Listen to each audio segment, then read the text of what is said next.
এইবার কৃষ্ণকে যেই বিদায় দেওয়া হচ্ছিল, হাজার হাজার চিতারা যেই জ্বলে উঠছিল না। এই জায়গাটা একটু কথা বলবো মায়ের, আমি একটু কথা বেশি বলি। কুরুক্ষেত্রে যুদ্ধ হতো না, আমার ভগবান 24 বার অবতীর্ণ হয়েছে, কিন্তু এই কৃষ্ণ অবতারে শুধু ব্রেনটা দেখুন, এত তীক্ষ্ণ বুদ্ধি হয়েছিল না, কেউ ঠেক দিতে পারেনি। যেই সেনারা সেজে দাঁড়িয়েছিলেন, আমার যুধিষ্ঠির দেখেই বলেছিলেন এই যুদ্ধ আমি করব না। এক কথায় কৃষ্ণ রাজি হয়েছে, করতে হবে না। যুধিষ্ঠির বলেছে কেন করব না, এটা তো প্রশ্ন করলে না। কারণ আমরা যারা সংসারী বাবা মা, আমরা টাকা পয়সা ব্যাংক ব্যালেন্স করি ভবিষ্যতে ছেলে মেয়ে সুখ পাবে বলে, আমরা যে অর্থটা জড়িয়ে ধরছি, সবাই যদি মারা যায় তাহলে এই টাকার প্রয়োজন কি, এই টাকা আমাদের কি কাজে লাগবে? যেই বললে টাকা কোনো কাজে লাগবে না, কৃষ্ণ বলল তোমার কিছু করতে হবে না, সব আমিই করে দেব। কারণ তোমরা দুজনে আমাদের আত্মীয়। কেমন আত্মীয়? নিজের বোন সুভদ্রার সঙ্গে অর্জুনের বিয়ে দেওয়া আছে, এরা ভগ্নিপতি। আর দুর্যোধনের মেয়ে লক্ষণার সঙ্গে কৃষ্ণের ছেলে শাম্বর বিয়ে দেওয়া আছে, এরা ব্যয়। দাঙ্গা লেগেছে, একদিকে ব্যয়, একদিকে ভগ্নিপতি, মাঝখানে আমার কৃষ্ণ। কৃষ্ণ বললেন দুজনেই যখন আত্মীয়, বিচার আমি করে দেব। যুধিষ্ঠিরকে শান্ত করে খবর পাঠালো ব্যয়, আগামী করল প্রাতে আপনার বাসভবনে আমি যাচ্ছি, যুদ্ধ সংক্রান্ত ব্যাপার একটু আলোচনা করব। যেই চিঠিটা গেল না, দুর্যোধন রাতের বেলা মিটিং ডেকেছে, কৃষ্ণ আসছে কাল সকালবেলা। আপনারা সবাই বুদ্ধিমান, আপনারা সবাই জ্ঞানী মানুষ, সবাই আমাকে বিচার করে বলুন কাল সকালবেলা কৃষ্ণ এলে আমি বসাবো কোথায়? সভাসদ বলছিল কৃষ্ণ বসাবার জায়গা নাই আপনার? না। ব্যয় বসাবার জায়গা নাই? তুমি রাজা। উনি সম্পর্কে আমার ব্যয়, কিন্তু উনি ভগবান, এটা কেউ ভুলে যাবেন না। ব্যয় বসাবার জায়গা আছে, কিন্তু ভগবান বসাবার জায়গা নাই। বলুন কোথায় বসাবো? আপনারা সবাই আমাকে বলুন। নানান কথা হচ্ছিল, কোথায় বসানো হবে। দুঃশাসন বলল দাদা এখন তো সারা রাত সময় আছে, এই রাতের বেলা শিল্পী ডেকে এনে, আমাদের সোনার অভাব নেই, একটা সোনার সিংহাসন তৈরি করুন। সকালবেলা আপনার সিংহাসনের পাশে নতুন সিংহাসন তৈরি করে বসিয়ে দেওয়া হবে, আপনার ব্যয় এসে তাতে বসবে। দুর্যোধনের কত বুদ্ধি ছিল দেখুন। দুর্যোধনও ব্রেনিয়ান ছেলে, উনি বলেছে না রে, সোনায় কৃষ্ণ বসানোই যাবে না, কারণ আমার কৃষ্ণ খাঁটি, আর সোনার মধ্যে খাদ আছে, খাদের উপরে খাঁটি জিনিস বসাবো না। রামকৃষ্ণ বলেছিল বিবেকানন্দকে, তৎকালীন দিনের উনি একটা 4 পাস আর বিবেকানন্দ বিএ পাস। একটা বিএ পাস ছেলে 4 পাস মানুষকে গুরুত্ব বরণ করেছিল, এত বিশ্বাস।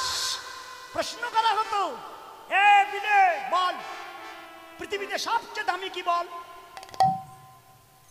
উনি তো একটু পাগল মানুষ না, যখন তখন প্রশ্ন, বল পৃথিবীতে দামি কি? উনি বললাম আমি বিএ পাস করেছি, পৃথিবীতে দামি কি আমি জানি না। তা ঠিক আছে বল, পৃথিবী সবচেয়ে দামি হলো সোনা। কি সোনা সবচেয়ে দামি? তা 52,000 টাকা ভরি, দামি নয়? রাম বলল তোর সোনার যদি এত দাম হয়, তা তোর সোনার যে গর্ভে ধরেছে সোনার মার কত দাম আছে বল? চমকে উঠেছে বিএ পাস ছেলে, কি এত পড়াশুনো করেছি, সোনার মা সেটা তো জানি না। বলে এ কে রে? সোনার যদি মানা থাকবে সোনা হলো কোত্থেকে? বলে ঠাকুর এত কিছু জানতাম, সোনার মা কে গো? সোনার মা মাটি রে, মাটি থেকে সোনা উৎপত্তি মায়েরা। এজন্য দুর্যোধন কথাটা যেই মাথায় খেলছিল না, কোথাও বসাবো না, একটা কাজ করো সবাই মিলে, একটা আসন তৈরি করো, এই রাতের বেলা আমার কৃষ্ণ বসাবো মাটিতে। এই জন্য দেখবেন মা, এত বড় হরিবাসর করায় হচ্ছে, এত সৌন্দর্য মাইক জেনারেটর, এত বাবা মার সেবার ব্যবস্থার, আমাদের নায়ক বাবাই বাবা মার বসার জন্য চেয়ার টেবিলের ব্যবস্থা করে দিতে পারতো না? ভক্ত খাঁটি জিনিস, ভক্তকে বসাতে হয় মাটিতে, নাম শুনতে হয় মাটিতে বসে, চেয়ারে নয়। না, এই জন্য কৃষ্ণ যাই এসেছিল, সবাই দাঁড়িয়ে আছে। কৃষ্ণ এসে দেখেছে সবাই এসে সিংহাসনে বসার জন্য অস্থির, কৃষ্ণের জন্য মাটিতে আসন। যেই মাটিতে আসনটা পেতে দিয়েছে না, মহাজন দাঁড়িয়েছে, কৃষ্ণ যাই দিয়েছে ভজমন রাধে গোবিন্দ গোপাল, ভজমন রাধে গোবিন্দ গোপাল, ভজমন রাধে গোবিন্দ গোপাল, ভজমন রাধে গোবিন্দ গোপাল। গিরিবরধারী কুঞ্জ বিহারী, আহা গিরিবরধারী কুঞ্জ বিহারী, ব্রজ জীবন নন্দলাল, ভজমন রাধে গোবিন্দ গোপাল, ভজমন রাধে গোবিন্দ গোপাল, গোপ কিশোর গোপীচিত চর, তুমি গোপ কিশোর গোপীচিত চোর, যে নট বড় বড় জোড়া খাল, হে মুরলি বাজাবে ধবলি চড়াবে, মুরলি বাজাবে ধবলি চড়াবে, মুরলি বাজাবে মুরলি বাজাবে, মুরলী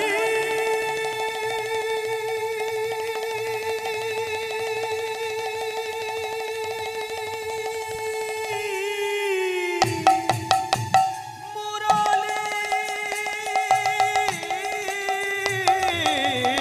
মুরলি বাজাবে ধবলি চড়াবে, গলে দোলে বন ফুলমাল, রাধে কৃষ্ণ গোবিন্দ গোপাল, ভজমন রাধে গোবিন্দ গোপাল,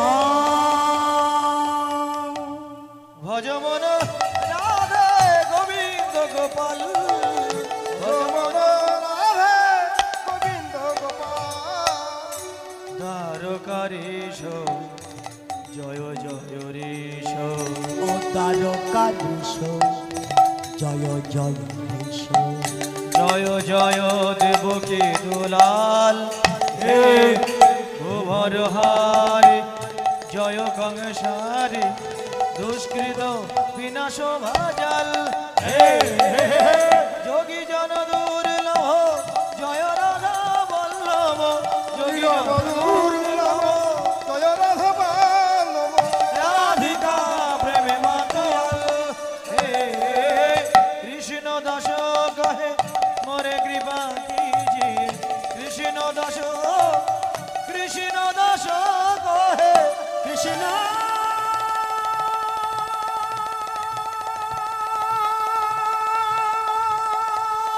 দাসে প্রভু মোরে কৃপা কিজিয়ে, কৃষ্ণ দাস কহে মোরে কৃপা কিজিয়ে, জয় দিন ভগত দয়াল, রাধে কৃষ্ণ গোবিন্দ গোপাল, ভজমন রাধে গোবিন্দ গোপাল, ভজমন রাধে গোবিন্দ গোপাল, ভজমন রাধে গোবিন্দ গোপাল, ভজমন রাধে গোবিন্দ গোপাল,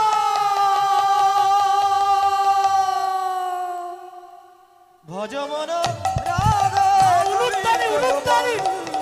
ভজমন ভজমন রাধে গোবিন্দ গোপাল। সেজন্য দুর্যোধন বলছিল ওকে মাটিতে বসাও। মাটিতে যেই কৃষ্ণ বসেছেন, বসেই কৃষ্ণ চারিদিকে তাকিয়ে দেখে সবাই সিংহাসন, কৃষ্ণ মাটি। ব্যয় যুদ্ধ সংক্রান্ত ব্যাপার কথা বলবো, আপনারা বেশি লোক কথা বলবেন না, আমি একাই এসেছি। বলো, শোনো, অর্ধেক রাজত্ব নিয়ে তো গণ্ডগোল, আমাদের ধর্মরাজ বলেছেন আপনাকে অর্ধেক দিতে হবে না, আপনি 5 ভাইয়ের জন্য মাত্র 5টা গ্রাম দেবেন।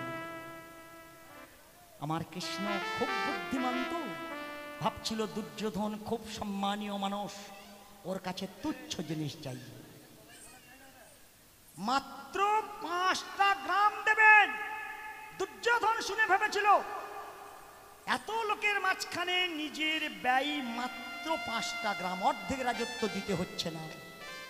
ব্যয়ের সম্মান রক্ষার্থে আমার দুর্যোধন বলেছে হয়তো আমি দিলে আপনার পছন্দ হবে না, তা আপনি গ্রামের নাম বলুন আর আমি তার উপরে সই করছি।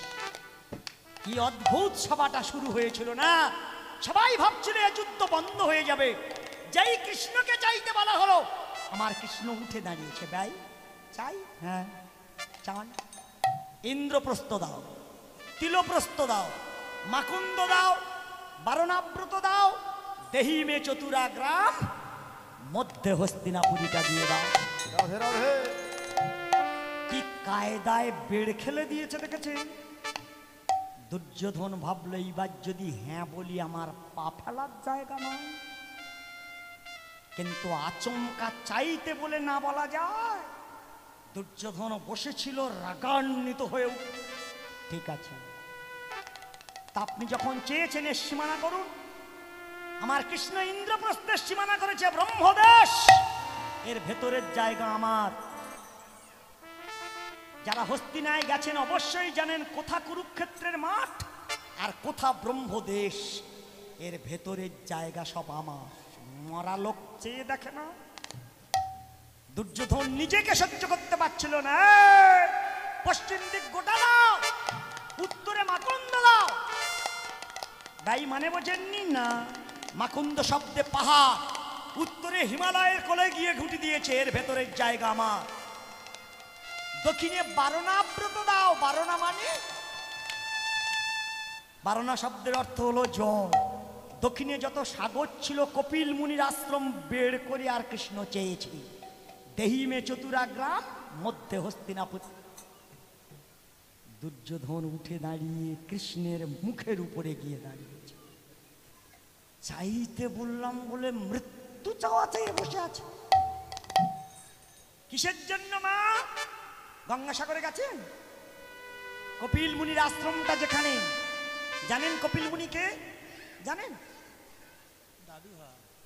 কপিল মুনি আপনার দাদু হয় নাকি? প্রথমেই মাথা নেড়েছে, হ্যাঁ জানি। সেই যে স্বয়ম্ভূ মনু, যার স্ত্রীর নাম ছিল শতরূপা দেবী। আমাদের মায়েরা একদিন যদি ব্রত করে পরের দিন আর উঠে দাঁড়াতে পারে না। আর 3 মাস অনাহারে অনিদ্রার ব্রত করেছেন। শুনেছেন এই ব্রতের নাম? পৃথিবীর প্রথমে 4টে যুগের মধ্যে মাত্র 3টে মেয়ে এই ব্রত করেছে। প্রথম করেছে স্বয়ম্ভূ মনু স্ত্রী, 3 মাস অনাহারে অনিদ্রায়, যার গর্ভে 2টো সন্তান হয়েছিল, উত্থানপাদ এবং প্রিয়ব্রত। প্রিয়ব্রত সাধু হলো, উত্থানপাদ 2টি বিবাহ করল, সুনীতি এবং সুরুচি। সুরুচির ছেলের নাম উত্তম, আর সুনীতির ছেলের ধ্রুব মহারাজ, যে 5 বছরে ভগবান টেনে নামিয়ে দিয়েছে। তার পিছে ছিল দেবাহুতি। কর্দম মুনির সঙ্গে বিয়ে দেওয়া হলো। এই কর্দম মুনির ঔরসে দেবাহুতির গর্ভে জন্মালো কপিল মহামৌনি। গঙ্গাসাগর মেলাটা যেখানে হচ্ছে, ভগীরথ যখন গিয়েছিল, কপিল বলেছিল শুধু গঙ্গা এলে বংশ দেব না, পৌষ মাসের 27 থেকে 30 তারিখ পর্যন্ত গঙ্গা, যমুনা, লক্ষ্মী, নারায়ণা, সরস্বতী এই কজন যদি আমার আশ্রমে 3 দিন বিরাজ করে যুগ যুগান্তরে, তবেই আপনাদের বংশ দিয়ে দেব। আবার ভগবানের সাধনা করলে আমার বংশ পেতে হলে আপনাকে যেতেই হবে। ভগবান কথা দিল, ভক্তের জন্য আমি সবকিছু করি, অবশ্যই যাব। এই জন্য গঙ্গাসাগর মেলাটায় অত জোর আছে, নতুবা শীতের দিনে কেউ জলে ডুবতে যায়? আমি দুবার কীর্তন করতে গেছি, কিন্তু এই পৌষ মাসে যাইনি, তাই কারোর সঙ্গে দেখা হয়। ওই 3 দিন বাদে কেউ যদি ওখানে শুয়ে গোড় খায় তার কিচ্ছু হবে না, কেউ থাকে না। মা গঙ্গায় ধুয়ে নিয়ে চলে যায়, 5 জন সবাও। তাই কৃষ্ণ বুঝে বুঝে বলেছিল, দক্ষিণে সাগর শুদ্ধ বের দিয়ে দেহি মে চতুরা গ্রাম, মধ্যে হস্তিনাপুরী। দুর্যোধন রাগান্বিত হয়ে বলো, ভাই আপনি যে চাইলেন আমার বলতে কি আছে।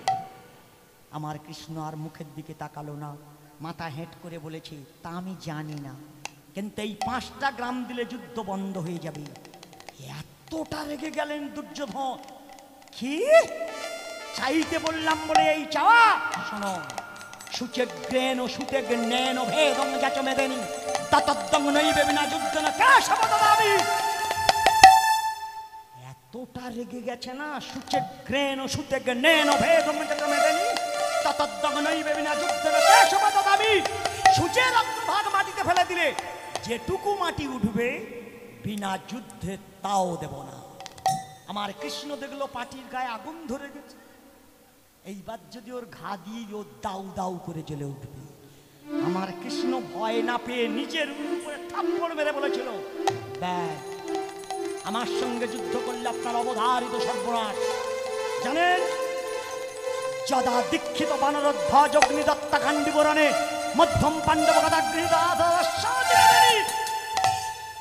জানেন, অগ্নির দেয়া গান্ডীব আছে অর্জুনের হাতে, মধ্যম পাণ্ডব গদা যদি মেদিনীর উপরে মাদে মেদিনী বিদীর্ণ হয়ে যায়, যাই কৃষ্ণ লাল দুর্যোধন দেখবি দেখ দুঃশাসন ছুটে যা, গড়ি বের করে এরে বাঁধ। কৃষ্ণ বেঁধে রাখবে। মায়েরা, এই হট্টাম্পারি হয়ে গন্ডগোল হয়ে গেল। দুঃশাসন ছুটে গিয়ে যাই গরুর দড়ি আনলো। কৃষ্ণ বলল, ব্যাস গরুর দড়ি দিয়ে আমারে বাঁধা যায় না। গরুর দড়ি দিয়ে যদি আমার বাঁধা যেত তাহলে নন্দালয়ে আমার মা কম চেষ্টা করেনি। 9 লক্ষ গরুর দড়ি খুলে রাসাকৃত করেছে, কিন্তু গিট দেওয়ার সময় 2 কড়া মাল কম হয়ে গেছে না, এজন্য গরুর দড়ি আমার বাঁধা যায় না। দুঃশাসন দড়ি নিয়ে যাই ছুটে গেল। মায়েরা, গামছা দিয়ে যেন আগুন বাঁধতে যাওয়া। যেই কৃষ্ণের কাছে গিয়ে দাঁড়ালো, কৃষ্ণ একজন দাঁড়িয়েছিল, হাজার হাজার কৃষ্ণ হয়ে যেই অট্টহাসি হাসলো। আমার দুর্যোধন অজ্ঞান হয়ে গেল। যেই দুর্যোধন অজ্ঞান হয়ে গেল, কৃষ্ণ অদৃশ্য হয়ে পাণ্ডবদের কাছে গিয়ে কি বলছে শুনুন। উনি গিয়ে বললে, তোমাদের দুর্যোধন এত বড় নির্লজ্জ, অর্ধেক রাজত্ব চাইনি, মাত্র 5টা গ্রাম চেয়েছি, আর আমার বাঁধার জন্য গরুর দড়ি বের করেছে। শুনলেই মানুষের মাথা গরম হয়ে যায় না? সেখানে বলে না সীমানাটা কোত্থেকে আর কোথায় করে দিয়েছে, এইটা গোপন করে দিয়েছে। তারাও শুনে রাগান্বিত হই, ঠিক আছে যুদ্ধই একমাত্র কাজ। মায়েরা, গরুর দড়ি বাঁধা যায় না। সেহান কৃষ্ণ, আমি বলেছিলাম না চড়ুই চড়ুই সাগরের জলে গলা বুড়িয়ে দিয়ে উপরে ডানা ঝাড়ছে। নারদ জিজ্ঞাসা করলো, চড়ুই তুমি সাগরের জলে গলা বুড়িয়ে ডানা ঝাড়ছ কেন? চড়ুই রাগান্বিত হয়ে বলে, এই সাগরের এত সাহস আমার ডিম ভাসিয়ে নিয়ে গেছে, তাই সাগর ছেঁচে শুকনো করে আমার ডিম বার করে তবে ছাড়। নারদ বলে, চড়ুই পাখি সাগর ছেঁচে শুকনো করে, হ্যাঁ গো তুমি পারবে? বলে, এতক্ষণ পারতাম কিনা তা জানি না, তবে এইবার আপনার মতো বৈষ্ণবের চরণ যখন দেখেছি, এইবার ছেঁচে দেবই দেবো। নারদ ছুটে গিয়ে ঠাকুরকে বলে, ঠাকুর চড়ুইয়ের মাথা গরম হয়েছে, সাগরের জলে গলা বুড়িয়ে বলে ডিম বার করে ছাড়বো। আমি বললাম তুমি পারবে? এতক্ষণ পারতাম কিনা জানি না, এইবার তোমার মতো বৈষ্ণব দেখেছি যখন, ঠাকুর ও পারবে। ভগবান বললেন, ও নারদ, ও নিজে পারত কিনা জানে না, কিন্তু তোমার দেখে বলেছে তোমার চরণ ধুলির কৃপায় ও ছেঁচে দেবেই দেবে। এখন তুমি আমার ভক্ত আর আমি তোমার ভগবান, এখন তোমার সম্মান রাখতে গিয়ে চড়ুই নিজে যদি না পারে, চড়িয়ে রে আমি নিজে সাগর ছেঁচে দেব। আমি নিজেই সাগর ছেঁচে দেব। ভক্তাধী নামের নামে রাখিব, আমি নিজেই সাগর ছেঁচে দেব। ভক্তাধীন নাম রাখি, সাগর ছেড়ে দেব, ভক্তাধীন নাম রাখি, সাগর ছেড়ে দেব, ভক্তাধীন নাম রাখিব, নিজে সাগর ছেঁচে দেব। আহা দেখি সুবদন উঠিয়া মনি,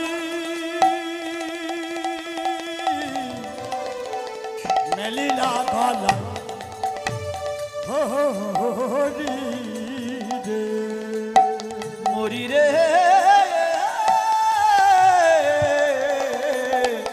দেখি সুবদনে উঠিয়া মনি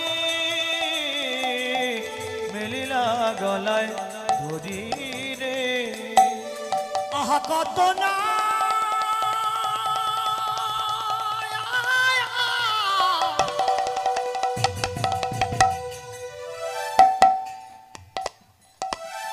যতনে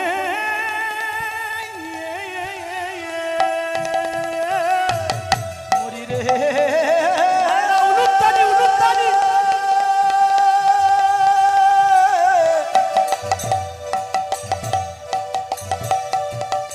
মরি রে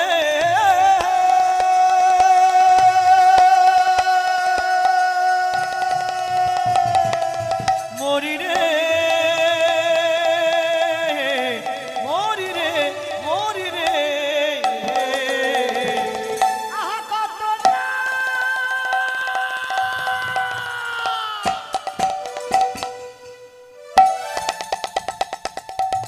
যতনে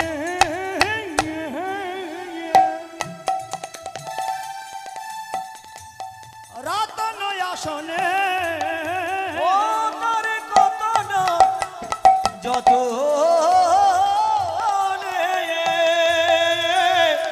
রতন আসনে সখী বাসালো আদর করি রে বাসালো আদর করি ও তার কত না যতনে রতন আসনে বসালয় আদর করি রে বসালয় আদর করি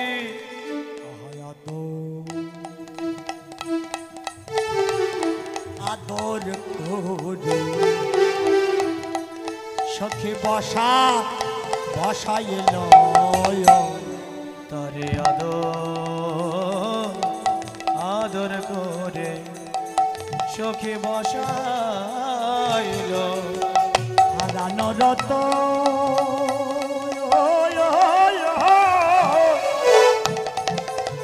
ফিরে পেল তারে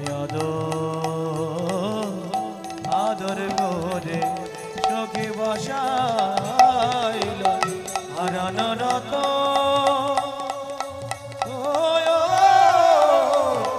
ফিরে পেল কেন মনের কথা খুলে বল তারে আদর করে বসাইল শুনবো বলে এসেছি